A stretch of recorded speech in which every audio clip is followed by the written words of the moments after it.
আপনি আমি ইমানদার হওয়ার পরেও যদি কোরআনকে যদি না মানি,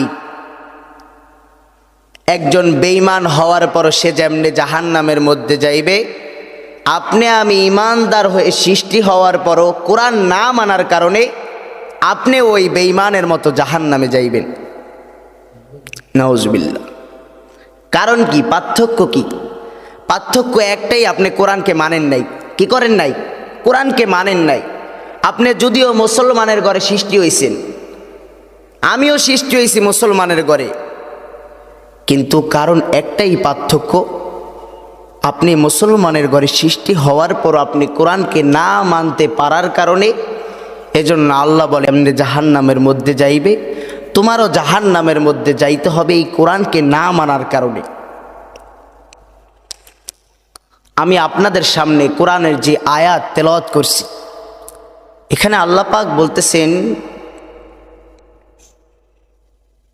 আল্লাহ পাক ইমানদারকে ডাক দিয়া বলে, ও ইমানদাররা খেয়াল করিয়া শোনো, আমি আল্লাহ তাআলা কোরআনকে নাজিল করলাম হেদায়েতের জন্য। আমি আল্লাহর কোরআন দিয়ে যারা জীবন চালাবে তাদের জীবনকে আমি আল্লাহ সুন্দর করে দিব। সুবহানাল্লাহ। আল্লাহ ডাক দিয়া কয়, ও পৃথিবীর মানুষ, তোমরা কাদের সাথে চলাফেরি করবা, কাদের সাথে সম্পর্ক পাতাইবা, কাদেরকে বন্ধু বানাইবা, কাদেরকে তুমি নিজের জীবন সঙ্গী হিসাবে গ্রহণ করবা।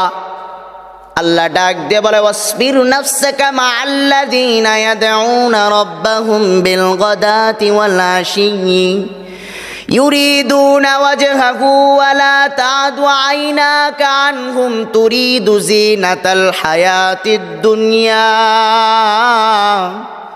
ওয়া লা তুতি' মান আগফালনা কলবাহু আন যিকরিনা ওয়াত্তাবা হাওয়াহু ওয়া কানা আমরুহু ফুরতা। আল্লাহ ডাক দেয়া বলে, ও ইমানদার, তোমরা কাদেরকে বন্ধু বানাইবা? তাদেরকে তোমাদের বন্ধু বানাইবা যাদের দিলের মধ্যে আমার মালিকের জিকির রয়েছে, যাদের অন্তরের মধ্যে মালিকের স্মরণ রয়েছে, তাদেরকে জীবন সঙ্গী, জীবনের প্রত্যেকটা কাজে কর্মে তাদেরকেই তোমরা ফলো করবা। আল্লাহ তাআলা তাও ডাইরেক্ট বলে দিয়েছেন কাদের সাথে চলতে পারবা না, তাদের সাথে চলা যাবে না, তাদেরকে বন্ধু বানানো যাবে না, তাদেরকে জীবন সঙ্গী বানানো যাবে না, যাদের অন্তরের মধ্যে আমার মালিকের জিকির নাই। কি নাই বলেন তো? ওয়ালা তুতি মান আগফালনা